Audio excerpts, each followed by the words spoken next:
The dream was always the same: laughter, sunlight warming my face, and my mother's hand in mine. But then the shadows came. They always came. I woke up with a gasp, the cold mud a stark contrast to the dream's warmth. Rain lashed down, each drop a tiny needle against my skin. My lungs burned, my legs screamed. For 3 days I had run, but the wolves of the Bloodstone Pack were relentless. Truth be told, they were more animal than man, driven by a greed that twisted their souls. Deep down, she knew the truth. They weren't just hunting me for a simple debt. It was more than that. The way they looked at me, the hunger in their eyes. It was something primal, something terrifying. A twig snapped behind me. My heart skipped. I scrambled behind a massive, moss-covered oak, my breath catching in my throat. The scent hit me first: wet dog, stale blood, and something rotten. Fenris, the pack's beta. His grunts were closer now, his heavy footsteps sucking at the mud. Little rabbit, he sang in a low, guttural voice that made my skin crawl. Nowhere left to run. I squeezed my eyes shut, praying to a goddess I wasn't sure even listened anymore. No matter how hard I tried, I could never shake the feeling that my parents' sacrifice, the debt they took on to save me, was all for nothing. Because I wasn't just running from them. I was running from a fate that felt chained to my very soul. Without warning, a massive fur-covered hand shot around the tree and grabbed my arm. A scream ripped from my throat as Fenris dragged me out into the clearing. His face was a nightmare of matted hair, yellowed teeth, and eyes that held no spark of mercy. He grinned, his breath a foul cloud. "The debt is due, little rabbit, and the Alpha is tired of waiting." His pack brothers emerged from the trees, circling me like vultures. Their laughter was a harsh, grating sound in the storm. This was it, the end of the line. My body trembled, but a spark of defiance ignited in my chest. I would not let them see my fear. I would not give them that satisfaction. She didn't know what scared her more: the death they promised, or the life of servitude that would follow if they chose to be merciful. Before she could move, Fenris raised a heavy, chained manacle. "Your life is ours now." But then the world went silent. The rain didn't stop. The wind didn't die. Yet an unnatural stillness fell over the clearing. Even the bloodstone wolves froze, their heads cocked, sniffing the air with a new, sudden fear. As if summoned, a presence descended upon us. It wasn't a sound, but a feeling.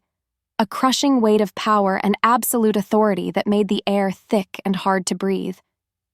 From the deepest shadows of the forest, a figure emerged. He was tall, impossibly so, wrapped in a cloak that seemed woven from the night itself. Behind him, silent as ghosts, stood a dozen warriors, their eyes glowing with an eerie, disciplined light. They were nothing like the slobbering animals around me. They were predators, perfected. Fenris took a half-step back, a low growl rumbling in his chest. "Shadow Moon territory. You have no claim here, Kaelen." The lead figure, Kaelen, pushed back his hood, and my world tilted. He was brutally beautiful, with a face carved from stone and ice, high cheekbones, a strong jaw, and hair as black as a starless midnight. But his eyes, oh, his eyes were the color of a frozen lake, so pale they were almost silver, and they held nothing. No warmth, no pity, only a chilling emptiness.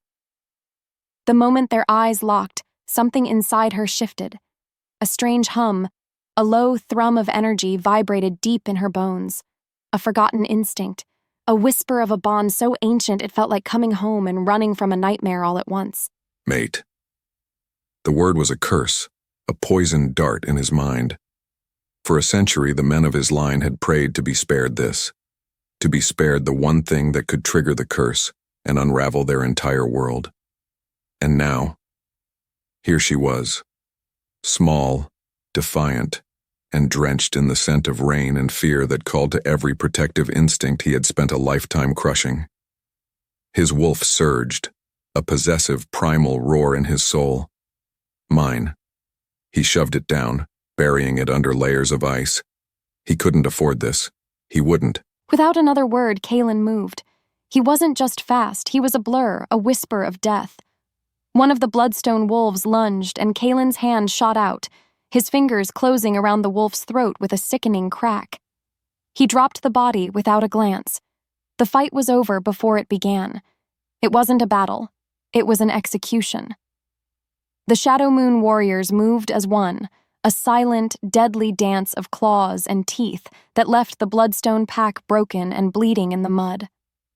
In the quiet that followed, only Kaelen and Fenris remained standing, along with me, frozen between them. Kaelen's cold gaze settled on me.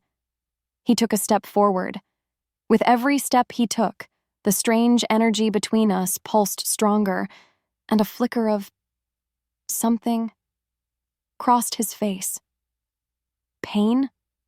Disgust? He stopped before me, his stare so intense it felt like a physical touch. "The Bloodstone Pack has no claim on you," he stated, his voice a low, gravelly timbre that vibrated through the air. Hope, fragile and stupid, fluttered in my chest. "Because she is now my property," he finished, the words like shards of ice. The hope died. My stomach plummeted. "What?" "The blood debt is void," Kaelen continued, his voice devoid of any emotion. "I have claimed you as payment. You will be my mate." His words didn't make sense. Mate? Him? This cold, terrifying creature? It wasn't a proposal. It was a verdict. He was looking at me, but his gaze was distant, calculating. This wasn't about desire. This wasn't about fate. This was a strategic move on a board I couldn't even see. Truth be told, this felt worse than the Bloodstone threat because it was a cage I didn't understand. "No," I whispered, the words stolen by the wind. His eyes narrowed. That was not a request. He held out a hand, not to me, but to his warriors. "Take her." Just like that, my fate was sealed again, traded from one monster to another before I could even take a breath. And as his warriors gently but firmly guided me away, I looked back at the Alpha who had saved me only to enslave me, and for the first time I understood what it was to be truly, utterly powerless. The Shadow Moon Den was not a home. It was a tomb. Carved from the heart of a mountain, its stone walls swallowed sound and sunlight with equal greed. We walked through halls so vast my footsteps echoed like whispers in a graveyard, and every wolf we passed averted their eyes. It was a disciplined, chilling silence. Not the comfortable quiet of peace, but the tense stillness of a pack holding its breath, waiting for its king to rage. More importantly, it was a silence that screamed one thing at me. You do not belong. Kaelen led me to a set of heavy oak doors. Inside was a room fit for a queen. A huge bed piled with fur blankets, a fireplace already crackling with warmth, and a balcony overlooking a sea of dark, imposing pine trees. It was more luxury than I had ever known. Still, it was a cage. A beautiful, gilded cage. You will remain here, Kaelen said, his back to me as he stared out the window. His voice was flat, leaving no room for argument. Food will be brought to you. You will not wander.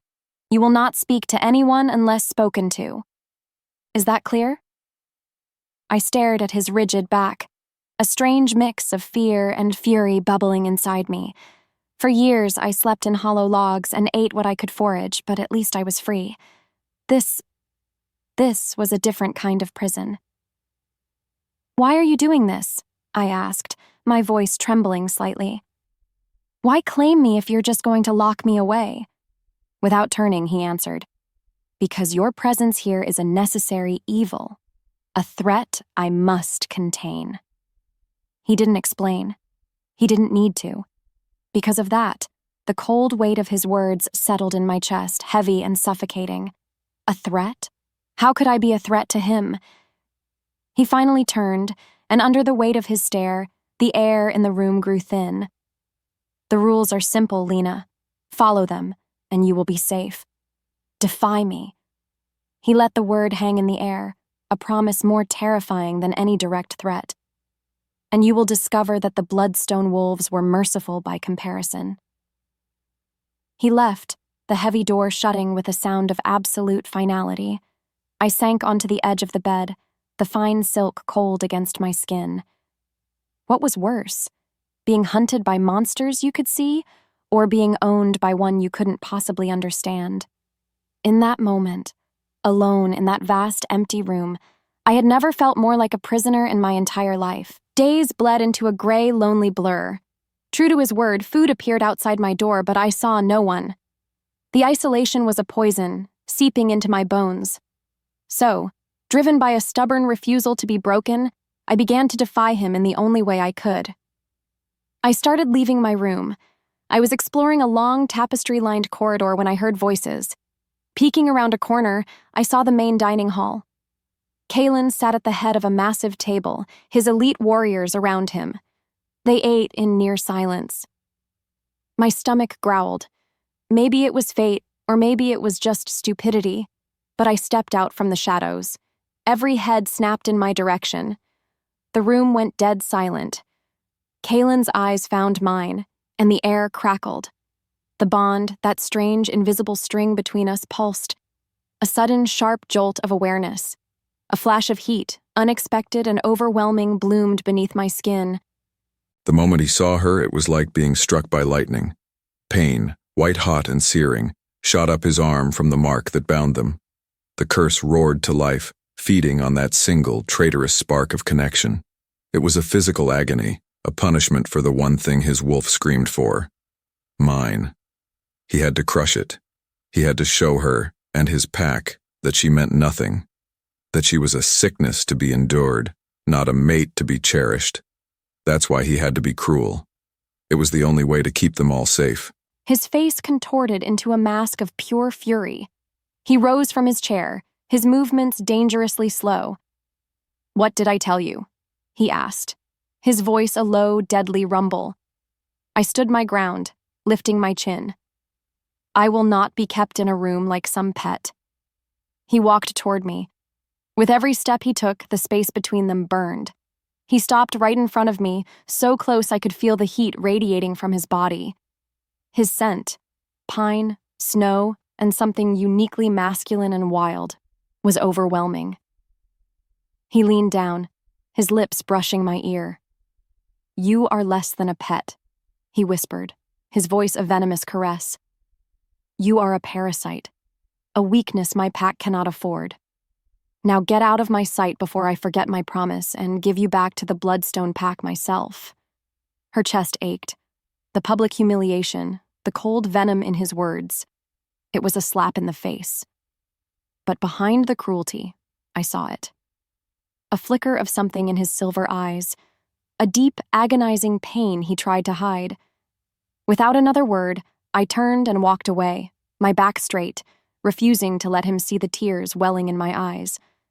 The man was a monster, a cruel, heartless monster. But as the echo faded, a question took root in my mind. Why did it look like his cruelty was hurting him even more than it was hurting me? His cruelty didn't break me. Instead, it lit a fire. I was no longer a frightened rabbit hiding in her room. I became a ghost, a shadow haunting the forgotten corners of his mountain tomb. I needed to find a weakness, an escape, a reason for his madness. Her instincts surged, pulling her toward the oldest part of the fortress, a section covered in dust and neglect. It was as if the stones themselves were whispering to her, guiding her down a dark, winding staircase that seemed to descend into the very roots of the mountain. As if pulled by a string, my hand reached out and pressed against a section of the stone wall that looked no different from the rest. But beneath my fingers, I felt a faint vibration, a low hum of dormant power. Pushing, I felt a heavy stone grind open, revealing a dark space beyond. The air that wafted out was thick with the scent of aged paper, leather, and dust. The scent of secrets. I stepped through. It was a library, a circular room, its walls lined from floor to ceiling with ancient, leather-bound books. In the center of the room, on a stone pedestal, sat a single, massive tome. It was different from the others, bound not in leather but in some sort of dark, petrified wood, with a silver clasp shaped like a howling wolf. As though fate whispered, I walked toward it. My fingers trembled as I touched the cold silver clasp. This was more than a book. It was an answer. It was a weapon. The name inscribed on the cover was faded, but I could just make it out. The Lament of the First Luna. A growl rose in my throat, a sound of pure, unadulterated defiance that was more my wolf than me. I didn't know what secrets this book held, but I knew one thing with absolute certainty. And just like that, everything changed. I was no longer just a prisoner. I was a hunter. And my prey was the truth. The silver clasp sprang open with a soft click, a sound that seemed to echo in the crushing silence of the library. My hands trembled as I opened the ancient book. The pages were like dried leaves, thin and fragile, and the ink was faded, written in a swirling, elegant script. It was a language of the soul, and my wolf seemed to read it even if I could not. The first entry was dated centuries ago. My dearest Kael, the shamaness came today. She confirmed my greatest fear, and our most beautiful truth. A child grows within me, a new alpha for the shadow moon. But her words were heavy with a sorrow that chilled my soul. She spoke of a shadow clinging to our bloodline, a curse born from a great love and an even greater betrayal from generations past. A curse of balance. She said that the love and alpha of our line feels for his true mate, the one being meant to be his strength, will become the curse's catalyst. The stronger his love, the more the shadow will feed. It will twist his devotion into rage, his protection into paranoia. It will poison the land, drive the pack mad, and in the end, it will consume him entirely, leaving only a mindless beast in his place. He must reject me to save our people. He must be cruel to starve the beast within, and I must endure it, because I love him. The book slipped from my fingers, thudding softly onto the dusty stone floor. My thoughts spun. A curse, a shadow that fed on love. My mind reeled back to Kaelen's pained expression in the dining hall, his cold words, his desperate need to push me away. It wasn't hatred I had seen in his eyes. It was terror. He wasn't a monster. He was a man living in a cage far more terrible than mine, a cage built of love and duty, a prisoner to his own heart. As the truth unraveled, something inside me broke. Not my spirit, but the cold, hard wall I had built around my own heart. In its place, a strange and dangerous emotion began to bloom. Empathy. Empathy for the cruel, cursed alpha who was my mate. That's why he fought it so hard, because his every instinct to protect me was the very thing that would destroy him. The weight of his sacrifice, of generations of sacrifice, suddenly crashed down on me. And deep down, I knew that just finding this book wasn't enough. The path forward was no longer about my own escape. That night, sleep offered no escape. I was tossed about in a sea of restless dreams, feeling an echo of a pain that was not my own, a sharp, biting agony that seemed to travel along that invisible thread connecting me to Kaelen. I sat bolt upright in bed, my breath coming in short, sharp gasps. My chest ached. It was his pain. He was suffering right now, somewhere in this fortress of stone and secrets. I could feel the curse clawing at him, a relentless, vicious assault. As if the forest watched, a pull, stronger than anything I had ever felt, drew me from my bed. Her body moved on instinct. My feet were silent on the cold stone floors as I moved through the sleeping den, my senses on fire. I didn't know where I was going. I only knew I had to follow the pain. It led me to a familiar corridor, to the massive oak doors of his chambers. I could hear him inside. A low, guttural groan of pure agony. My heart clenched. The urge to go to him, to soothe him, was so powerful it was a physical force. But I remembered the words in the book. My presence, my affection, would only make it worse. So, I stopped. I pressed my back against the cold wall beside his door, closing my eyes. I didn't try to escape the pain I felt through the bond. Instead, I focused on it. I pictured the pain as a tangle of dark, thorny vines, and with a will I didn't know I possessed, I pictured a soft, warm light surrounding them. I didn't know what I was doing. I just did it. A strange warmth bloomed in my own chest, flowing from me, through the wall, into the space beyond. It wasn't a torrent of power, just a gentle spark. A quiet whisper of calm in the middle of his storm.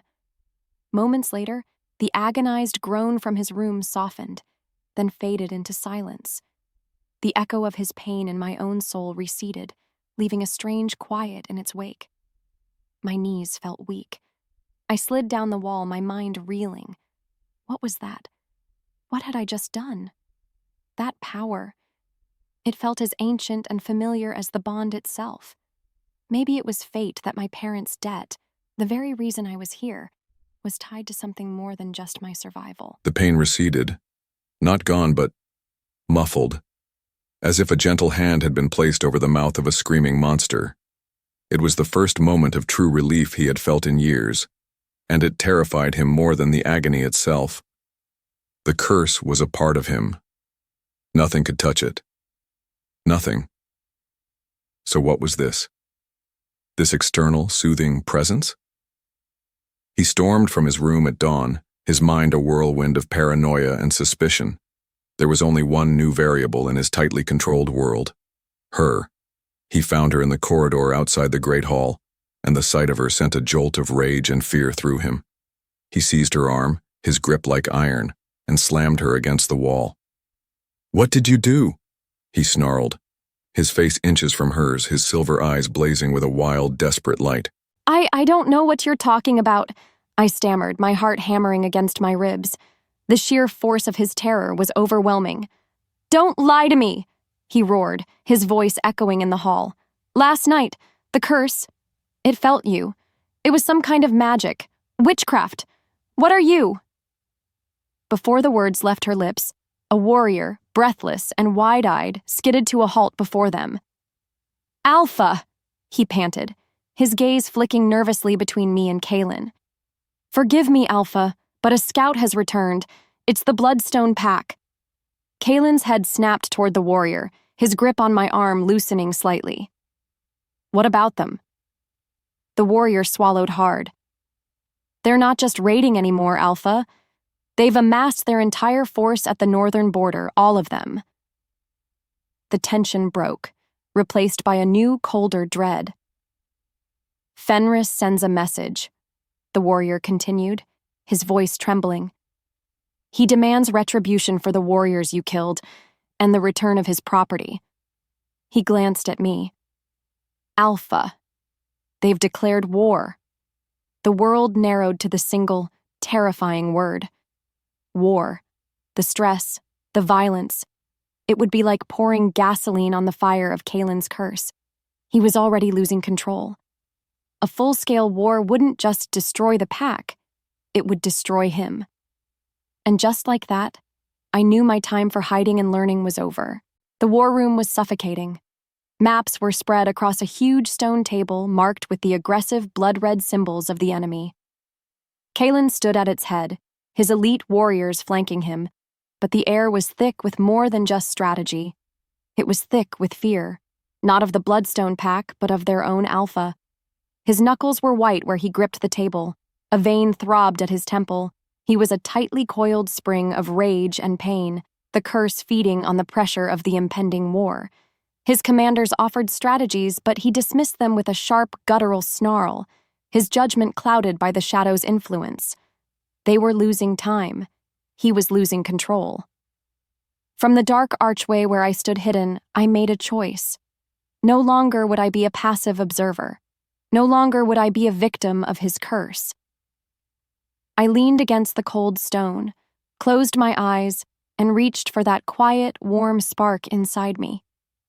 This time it wasn't an instinct, it was an act of will. I didn't try to silence his rage. I simply sent a wave of stillness, a feeling of cool mountain air, of silent falling snow. I aimed it not at the curse, but at the man beneath it.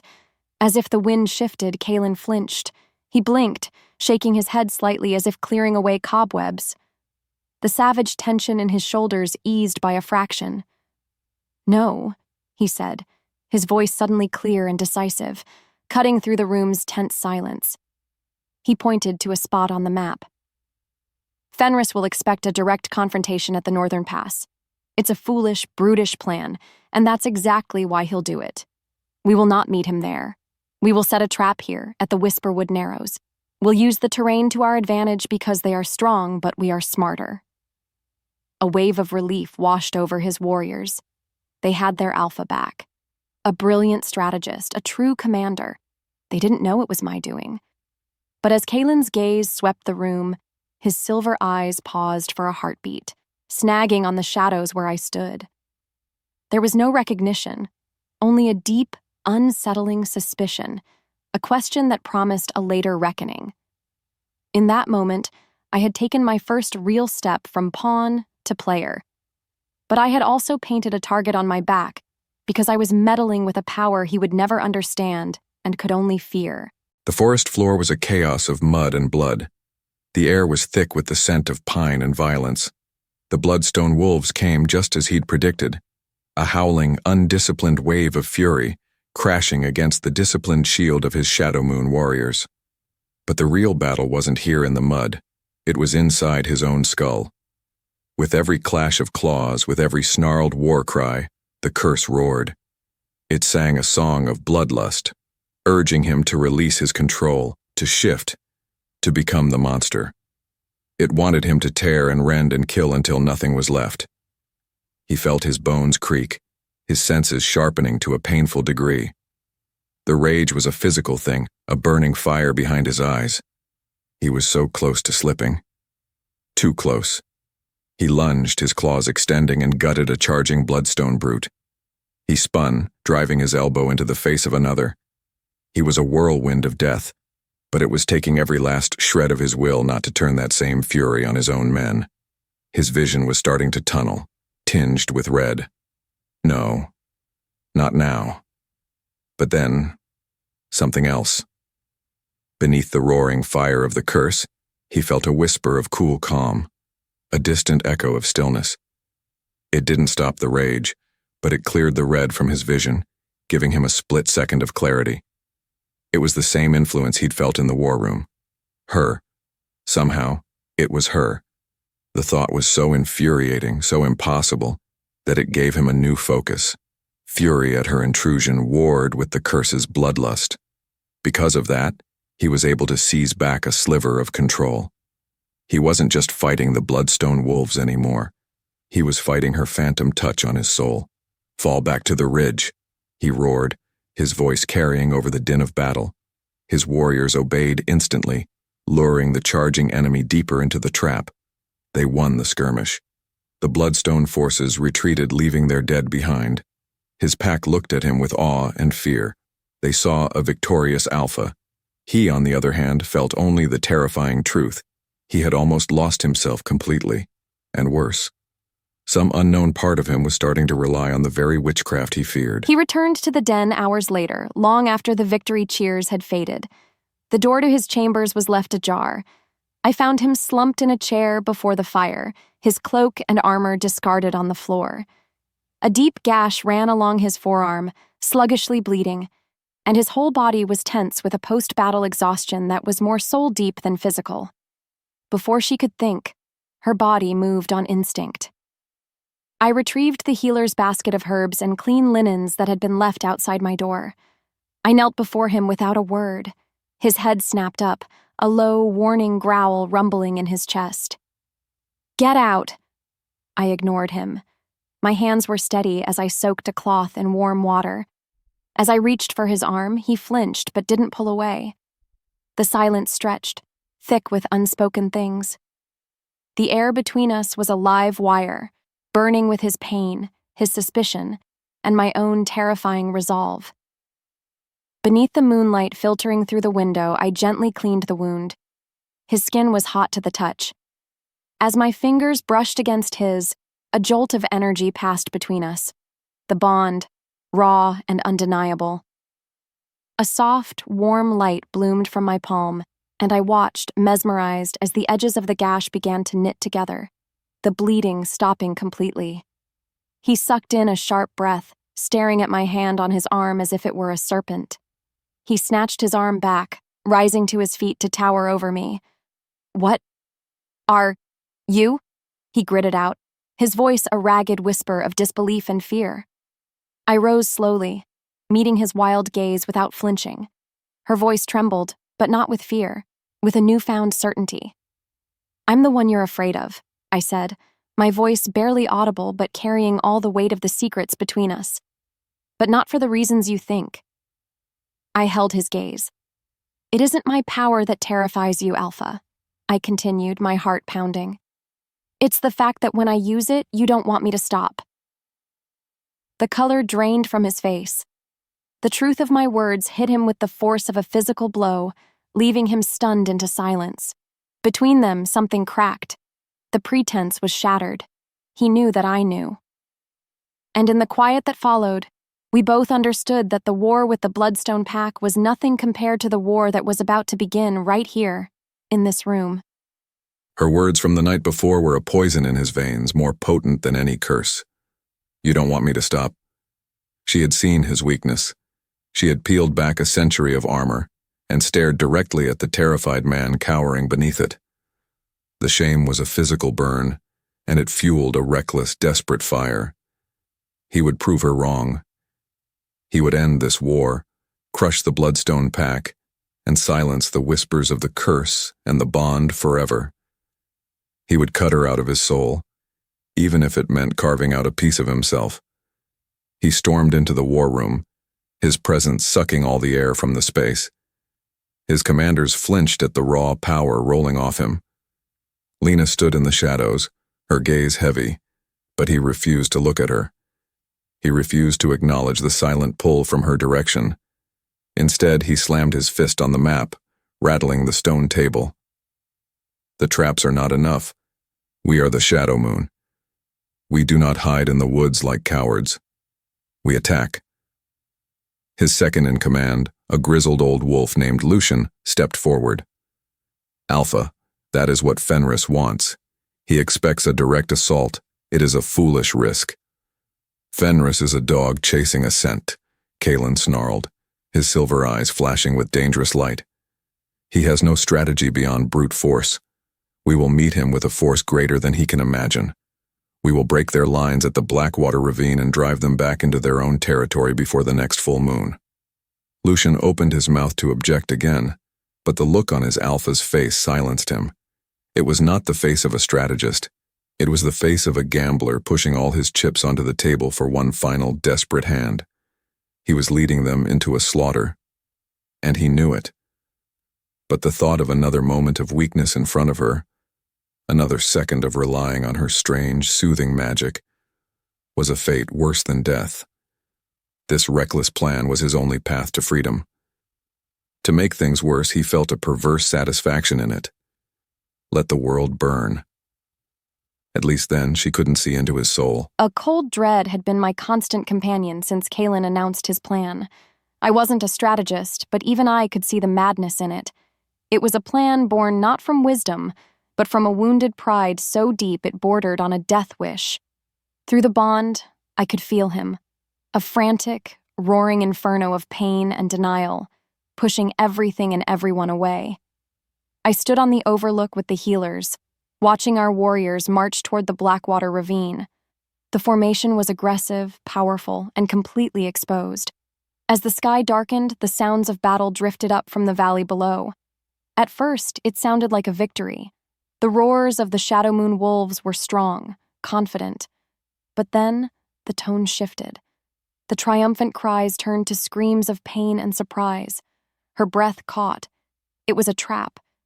Without warning, the ravine lit up with an eerie, sickly green light. From hidden caves along the ravine walls, bloodstone shamans emerged, chanting in a guttural language. The green light coalesced, forming shimmering spectral chains that shot out and wrapped around the Shadow Moon warriors, draining their strength, sowing confusion.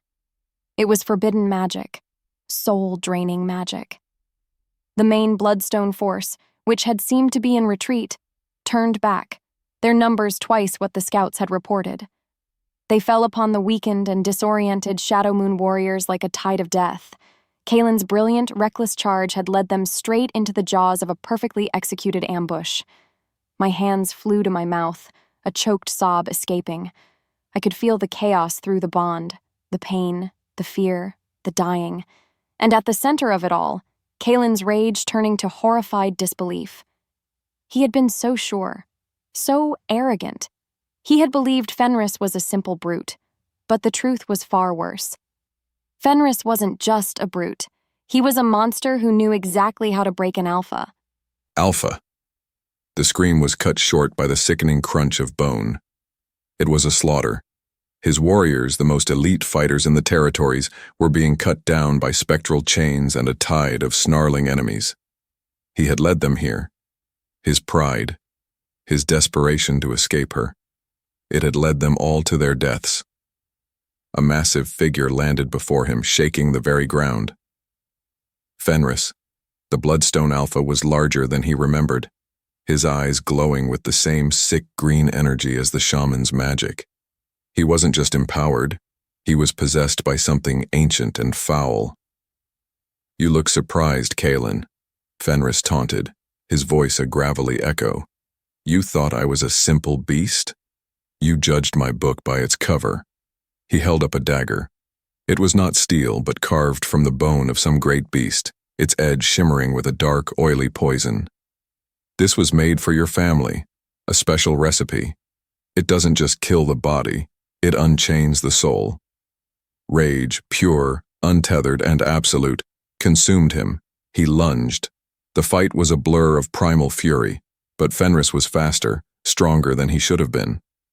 As Kaelen slammed him against the ravine wall, Fenris twisted, driving the poisoned bone dagger deep into Kaelen's side. Fire, not normal fire. A cold, cursed fire spread through his veins from the wound. It didn't attack his body. It attacked the curse. It fed the shadow, broke the chains of his control, and unleashed the monster he had kept locked away his entire life. I felt it. A seismic, cataclysmic snap along the bond. Kaelen's consciousness, his pain, his fear, his very self, was just gone, replaced by a howling void of pure, mindless rage. Down in the ravine, a scream of inhuman agony tore through the air. Kaelen's body arched, his bones breaking and reforming with loud, wet cracks. Black fur, coarse and unnatural, sprouted from his skin. His form twisted and grew, shattering his armor, becoming something huge, something wrong. When the transformation was done, the thing that stood there was not Kaelen. It was not a wolf. It was a nightmare, a creature of shadow and claw, with eyes that burned with the same green, malevolent light as the shaman's magic. It was the curse given flesh. The beast threw back its head and roared, a sound that promised only destruction. And then it turned. It no longer saw enemy or friend. It saw only prey. It lunged, its massive claws tearing through a Bloodstone warrior and a Shadow Moon warrior with the same indifferent, savage force. The monster was loose. His own pack was now his enemy, and it was all his fault. As the beast began its rampage, I could only watch in frozen horror. All was lost. Despair was a physical weight, pressing down on me, stealing the air from my lungs. Below, the nightmare raged on. The beast that was once Kaelen had become the epicenter of the slaughter, a whirlwind of shadow and claw. His own warriors, his people, were falling alongside the Bloodstone enemy. The pack was breaking, the warriors scattering in a full, panicked retreat. My power, that tiny spark I thought was so important, was nothing. A candle flame in a hurricane. I was useless, my knees gave out, and I sank into the mud, the cold seeping into my bones. He was gone. The man who had a soul full of secrets and pain was gone, and this monster was all that was left. All his sacrifice, his generations of suffering had ended like this, in blood and ruin. My fault. I had pushed him. I had exposed his secret, and my presence had driven him to this reckless end. A sob, thick and ragged, tore from my throat. This was it. The end. But then, as if the forest watched, a line from the Luna's journal surfaced from the depths of my memory, a whisper in the roaring chaos. The curse consumes what is fought. It starves on what is freely given. My head snapped up. We had all been fighting it. Kaelen had fought it with cruelty and denial.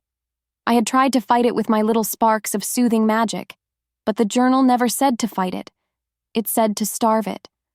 What does a shadow feed on? Resistance, fear, hate. It twists love, yes, but only a love that is being fought against, a love that is being denied. What if it couldn't twist a love that was given willingly? A love so absolute and unconditional that there was no crack for the shadow to seep into? The thought was insane. It was suicide. To open myself completely to the bond, to the monster down there. It would either kill me or it would work. There was no in-between. As the truth unraveled, a strange, terrifying calm washed over me. My despair was gone, burned away by a single, stark choice. My fear was still there, a cold knot in my stomach. But it no longer controlled me. My path was no longer about survival, it was about sacrifice. I stood up, my legs steady, my purpose as clear and sharp as a shard of ice. I began to walk, not away from the battle, but directly toward its horrifying heart. A hand grabbed my arm, stopping me. It was Lucian, Kaelen's second in command, his grizzled face pale with grime and grief. His other arm was bleeding freely, but his eyes were fixed on me with a desperate plea. "Child, no," he rasped, his voice hoarse. "There's nothing left to do. He is gone. You must run. Save yourself." Behind him, the last of the Shadow Moon warriors were fleeing, trying to drag their wounded with them. They looked at me like I was mad. Maybe I was. I gently pulled my arm from his grasp. "He is not gone, Lucian," I said, my voice quiet but firm, carrying a conviction that surprised even myself. "He is trapped, and I am the only one with the key." "Key?" he exclaimed, his voice cracking. "That is not our Alpha. That is a demon from the pit. It will tear you apart without a second thought." "Yes," I said, meeting his gaze. "It might." The simple acceptance of it left him speechless. He saw the truth in my eyes. I was not running from this fate. I was walking to meet it. This was no longer a choice being forced upon me. It was a choice I was making. My life had been defined by a debt I did not incur, but my death would be my own. Without another word, I turned and continued my slow, deliberate march down the muddy slope, leaving the last sane wolf on the battlefield behind me. Every step was a prayer. Every heartbeat was a drumbeat, counting down the final moments of my life. The air grew thick with the coppery tang of blood and the sickly sweet smell of dark magic. But I did not falter. I was no longer the hunted rabbit. I was the final offering. Stepping onto the battlefield was like stepping into a different world. The sounds of fighting faded to a dull roar in my ears as my focus narrowed. The ground was littered with the bodies of both packs, a testament to the monster's indiscriminate rage. And there he was. The beast stood over the body of Fenris, the Bloodstone Alpha's form broken and twisted. It raised its massive head, sniffing the air, its glowing green eyes scanning the chaos for its next victim. I kept walking. I didn't reach for my power to attack or defend. Instead, I gathered it inside me, nurturing that small spark until it became a steady, peaceful light. I let this calm flow out of me, creating a small, silent bubble in the midst of the carnage. The beast froze. Its head swiveled, its gaze locking onto me. It saw me. A tiny, insignificant figure, walking calmly through the wreckage it had created. It saw no fear in my posture. It felt no aggression from my spirit. It saw something it could not understand. It threw back its head and let out a deafening roar, a challenge meant to make my very bones quake with terror. But I did not stop. One step, then another. The monster lowered its head, its green eyes fixed on mine. The rage was still there, a churning sea of it, but beneath it, there was a flicker of something else. confusion. The beast tilted its massive head, a low growl rumbling in its chest like an earthquake. It took a heavy, deliberate step toward me, the ground trembling. I stopped. We were 20 feet apart. Him, a creature of nightmare and shadow. Me, a lone she-wolf with nothing left to lose and everything to give. The world seemed to hold its breath. The fate of my pack, my world, and the man I was coming to love rested on what happened in the space between one breath and the next.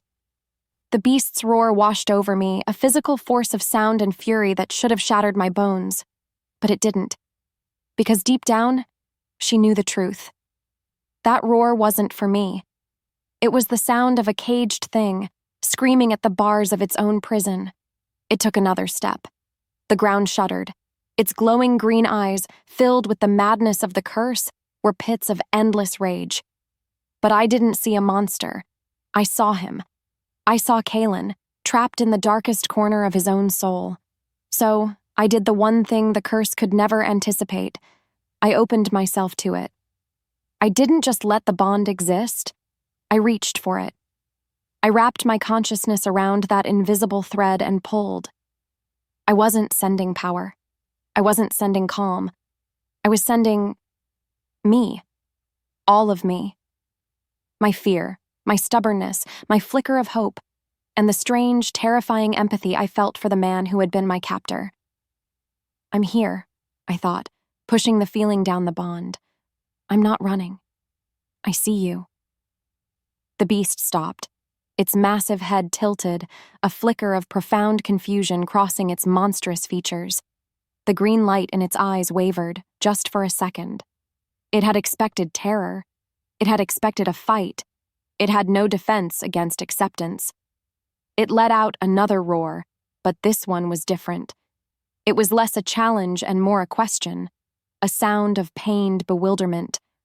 My heart skipped. It was working. The rage was still there, a storm threatening to break, but I had its attention. I had found a crack in the walls of its madness. Without thinking, I took a step toward it, and then another. The mud squelched beneath my boots, the only sound in the sudden, tense silence that had fallen over the battlefield. The surviving warriors, both Shadow Moon and Bloodstone, had frozen, watching this insane, suicidal ballet. I was closing the distance, not as a warrior, not as a victim, but as the other half of a broken soul, walking toward the fire with nothing but faith as my shield. Darkness. Rage. An endless roaring ocean of green fire. This was his world now. He was a passenger in his own body, a ghost chained to a demon's will. He saw through the beast's eyes, felt its mindless fury, but he was powerless to stop it. He had killed his own men. He had destroyed everything he had sworn to protect. It was over. But then, a light. Not a real light. A feeling. A quiet, steady presence in the heart of the storm. Her. Lena. Through the beast's eyes, he saw her. Walking toward him. No fear. No weapon. Just her. And through the bond, he felt her. Her unwavering acceptance was a cool hand on the face of his burning soul. It wasn't fighting the curse. It was ignoring it. It was reaching past the monster directly for him. I'm here. I see you. Her thoughts were a lifeline in the abyss. A surge of strength, born from a place he thought had been destroyed, rose up within him. He fought. Not against the rage, but against his own powerlessness. He pushed with all his might, not for control of the beast, but for one single moment of connection. 1 second to warn her. The beast's muscles locked as he fought it from the inside. For one fleeting, agonizing instant, he forced his own consciousness to the surface. The burning green in the monster's eyes flickered, replaced for a single heartbeat by the pale, silver ice of his own. He poured every last ounce of his will, his love, his terror for her into the bond. Run. The thought, the plea, the command, shot across the space between them. It was all he had left. A final, desperate act of love from a man trapped in a monster's skin. The monster's eyes changed. For just a second, the foul green light vanished and I saw him. I saw Kaelen. His silver eyes filled with an agony and a love so profound it stole my breath. And I felt his desperate plea in my soul. Run! A tear traced a path through the grime on my cheek. He was still in there. My gamble, my insane, hopeless gamble, was working. He was fighting. He was fighting to save me. And that's why I couldn't run. No, I whispered, the word a promise to the man trapped inside.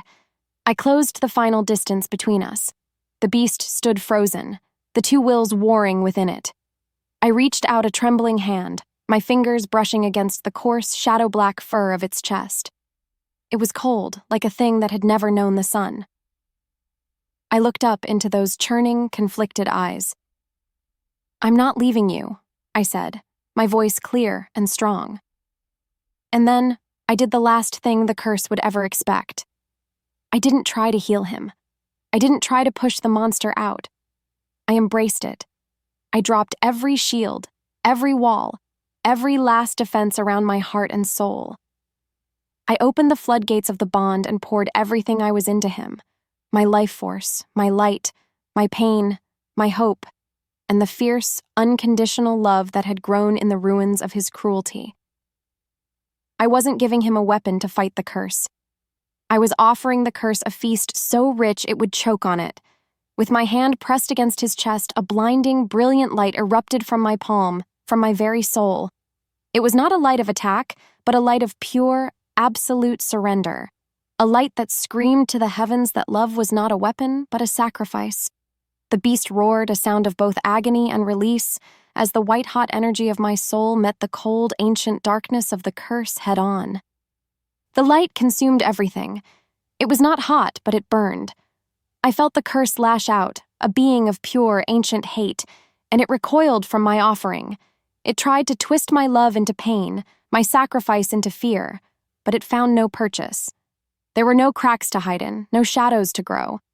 I had given it everything, and it was drowning in the light. My life force poured out of me, a rushing river into a bottomless ocean, and I felt myself fading, becoming part of the light itself. A strange, peaceful emptiness began to settle over me. Inside the roaring darkness, her light was a supernova. It wasn't attacking the beast, it was filling him. It poured into the empty spaces where he had hidden himself. It wrapped around the cold, hateful core of the curse, and it began to squeeze.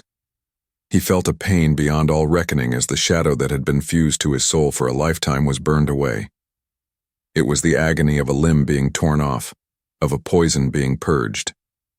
The curse screamed, a silent, psychic shriek of annihilation.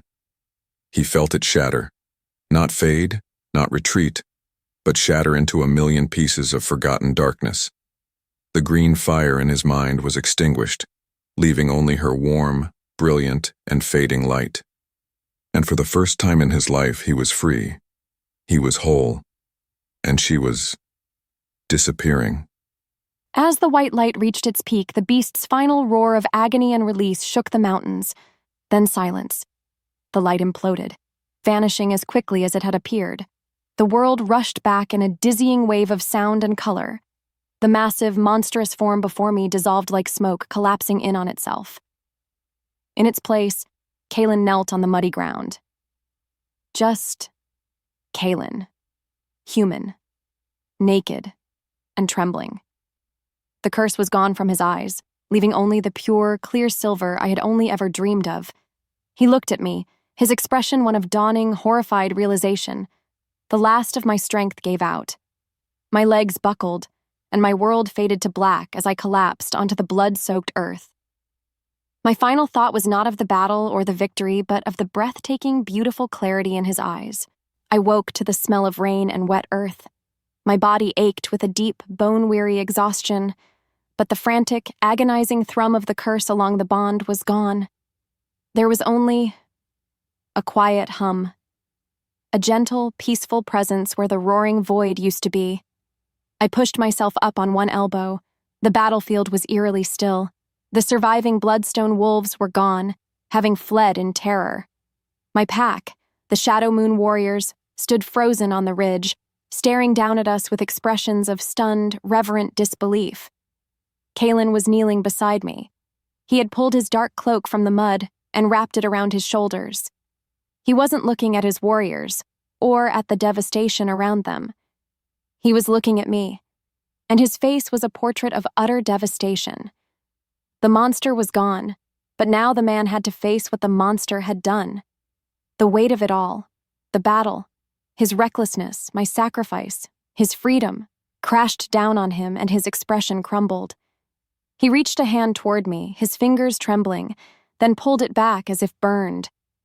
He couldn't bring himself to touch me. Lena, he breathed, my name a broken, ragged prayer on his lips. I gave him a small, weak smile. Hi, I whispered, the simple word all I could manage. Tears, hot and real, welled in his silver eyes and traced paths down his grime-streaked face. He didn't weep for his freedom. He wept for its cost, because he knew, as I knew, that the curse may have been broken, but the scars it left behind were deep, and the debt between us had now been fully reversed. He was the one shackled now, bound by a gratitude and a guilt so profound it would take a lifetime to repay. A few days later, I was resting in the room that had once been my prison. Now it just felt quiet. The war was over. The pack was beginning to heal, their relief a tangible thing throughout the den. They no longer looked at me with suspicion, but with a quiet, fearful awe. The door creaked open. It was Kaelen. He was dressed simply, and he stood in the doorway, hesitant, as if he needed permission to enter a room in his own den. The arrogant, cruel Alpha was gone, replaced by a man who seemed unsure of how to take up space in the world. Eventually, he walked in and stood by the window, staring out at the pines, just as he had on my first day here. The silence stretched, but it wasn't the cold, angry silence of before. It was a fragile, uncertain quiet. "The healers say you will recover fully," he said, his voice low and rough with emotion he could no longer hide. "I know," I replied softly. He finally turned to face me. His eyes were clear, but they were haunted. "I don't know what to say," he admitted, his voice cracking. "There are no words. Thank you is an insult. I'm sorry is meaningless." He took a hesitant step closer. My entire life I was taught that the bond was a weapon that would be used against me, that love was the trigger for my own destruction. His gaze dropped to the floor. I never imagined that someone would be strong enough to turn the weapon into the cure. He looked up, and the raw vulnerability in his eyes made my chest ache. "You saved me, Lena. You saved us all, and I did nothing but cause you pain." My heart skipped. This was the start. Not a storybook ending, but a real beginning. A difficult, painful, and uncertain one. His journey of atonement, and mine of forgiveness. I held his gaze and offered him a small, tired smile. "Well," I said softly, my voice filled with a strength I never knew I had. "Now you have a lifetime to make up for it." Epilogue. The wind that swept through the Whisperwood Narrows no longer carried a chill of dread. It whispered of life. 2 years ago, this valley had been a place of ambush and death. Now, sunlight dappled through a thick canopy of healthy, vibrant green leaves, and the forest floor was carpeted with the brilliant blues and purples of wild moon petal flowers, a bloom the pack hadn't seen in generations. The curse hadn't just tormented the Alpha, it had choked the very land. And now, the land was breathing again. I leaned against the trunk of a towering silver birch, my hand resting on its smooth bark. In the distance, I could hear the laughter of pack children as they played by the stream. It was a sound that was once rare, a treasure hoarded in a time of fear. Now it was as common and as beautiful as the birdsong. A familiar presence approached from behind, his footsteps so quiet they barely disturbed the leaves. He didn't need to make a sound. My soul answered his long before he was near. The bond between us was no longer a tempest or a fragile thread. It was a deep, calm river of warmth and light that flowed constantly between us. Strong arms wrapped around my waist, pulling me back against a firm, warm chest. Kaelen. He rested his chin on my shoulder, his breath warm against my neck.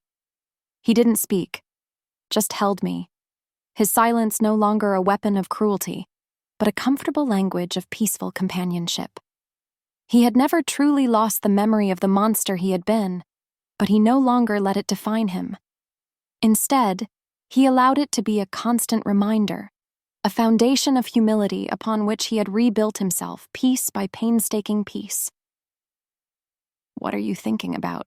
he murmured, his voice a low, gentle rumble that vibrated through my back. I smiled, tilting my head back to look at his face. The sharp, aristocratic lines were still there, but they had been softened by time and by the genuine smiles that now reached his silver eyes. "I was thinking about how quiet it is," I said. He nodded, understanding my meaning completely. "It's the sound of peace." His atonement hadn't been a grand gesture. It was in the quiet, everyday moments. It was in the way he listened to the smallest pack member's concern with unwavering patience. It was in the way he rebuilt the dens of the families who had lost someone in the war with his own hands. And it was in the way he looked at me, with a reverence, a devotion, and a tender love that still made my heart skip. He turned me in his arms, his gaze soft and full of a light that was all his own. "You gave us this peace, Lena," he whispered, his thumb gently stroking my cheek. "You gave me this peace." "We saved each other," I corrected him softly. A slow smile spread across his face, a real, true smile that transformed him completely. "That you did." He leaned in, his lips meeting mine in a kiss that was not about passion or desperation, but about a deep and abiding love that had been tested by fire and found to be unbreakable. It tasted of hope and home. When we parted, he rested his forehead against mine, his eyes searching my face. "I spent a lifetime believing I was cursed," he said, his voice thick with emotion. "But the truth is, I was just waiting. For you." He took my hand and placed it on his chest, directly over his heart.